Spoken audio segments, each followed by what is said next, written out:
Hello, everybody, and welcome back to the second shelf and to another book haul. Yeah, me, I bought more books and I want to share them with you. By the way, a question. A lot of times I see thumbnails of booktubers when they either when they do a wrap up or when they do a haul, and then they show you, the stack of books like this. They don't show you the spine. I never understood that. Why would they do that? So that they don't spoil the surprise? Or they think if you see the books I read or bought, you will click away, write this in? I think it's stupid, but let me know. Anyway, on to the book haul. And the first book I bought is this one, Louise Erdrich's Tracks, first published in 1988. And if you're following my channel, you know that one of my projects for 2020 is read Louise Erdrich's novels in chronological order. And I do that together with Terry from Terry Talks Books. And this is our third one. So we read Love Medicine in January and Beat Queen in February, and Tracks will be our March read. And from what I understood, it's one of in the series that belongs to the Love Medicine Beat Queen series. So a lot of the same people, but this one is set earlier than both previous books. So we will probably get some of the backstory of people that we already have encountered in both previous books, Love Medicine and Beat Queen. I'm really looking forward to it. Both books so far I really enjoyed, and I love the discussion with Terry and slowly make our way through Erdrich's work. There is something to say, of course, to not read them in chronological order of publication, but in the order that they are set. So this would have been then the first one.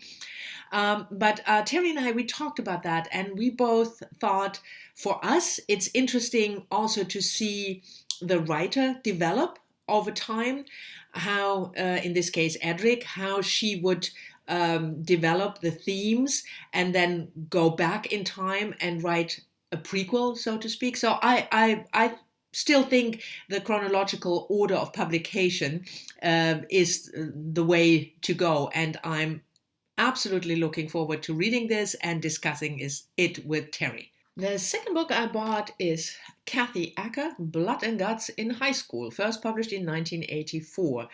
Kathy Acker was an American experimental novelist, playwright, an essayist, and I read a couple of her nonfiction work. She died quite young in 1997, but never any of her fiction. And I will read this book together with Adam from Memento Mori, who used to do BookTube, but sort of has left us. But anyway, if you're following my channel, you know that as a birthday gift in January, a couple of people, Mel, Doris, and Sean and I, we gave Adam a readathon as a birthday gift, including the bingo card. And I picked a row, and one of the prompts of this row was FOMO, fear of missing out. And I interpreted this prompt that I probably miss out on all the great books that Adam reads and I never read. So I let him pick a book for me, any book, and we would read it together. And he picked a feminist experimental novelist. And if you have a look at the book, I think we're going to have a blast. We'll read this in mid-March, 3 days because it's quite short, and I will keep you posted after we finished it. Next up is translated fiction. Tender is the Flesh by Agustina Basterica, an Argentinian author, and translated from the Spanish by Sarah Moses. The English translation just came out in February, I think, and the original Spanish version came out in 2017. It's sort of a dystopian sci-fi book where the premise of the book is there was a virus that infected animals, especially mammals, and made their meat poisonous, and they died. So people can't eat animal meat anymore, non-human animal meat, because that's what they will do in this book. They will eat human meat. That sounds gross. I talked about this book in one of the TBR videos, but I think it's a political book about the meat industry. So that interests me. And also, I've never read any of her work, Agustina Basterica. I checked. I don't think anything else has been translated into English yet, but we'll see. I don't think I will read this after dinner. I mean, even though I don't eat meat, but I don't think it's a book that you should eat. That you should eat, yes, that you should read when you've just eaten. We'll see. Next up is nonfiction, a memoir, In the Land of Man by, let me see here, Adrian Miller. And the book was published in February. And I came across it by chance when browsing a bookstore. I saw this and the cover with all the books. Of course, you have to pick it up. And then I bought it. Adrian Miller worked for GQ in the 1990s when she was just after high school. She started when she was very young, 20 or something. And then she became the first female fiction editor of Esquire. And she worked there for almost 10 years, end of the 1990s, 1997, I think, until 2006. And this is her memoir about that time. She also had a friendship / relationship with David Foster Wallace. But that's not why I bought the book, because I have to admit, I'm just not interested in David Foster Wallace very much. Infinite Jest, not for me. The whole hype around his person and as a writer, as an author, no.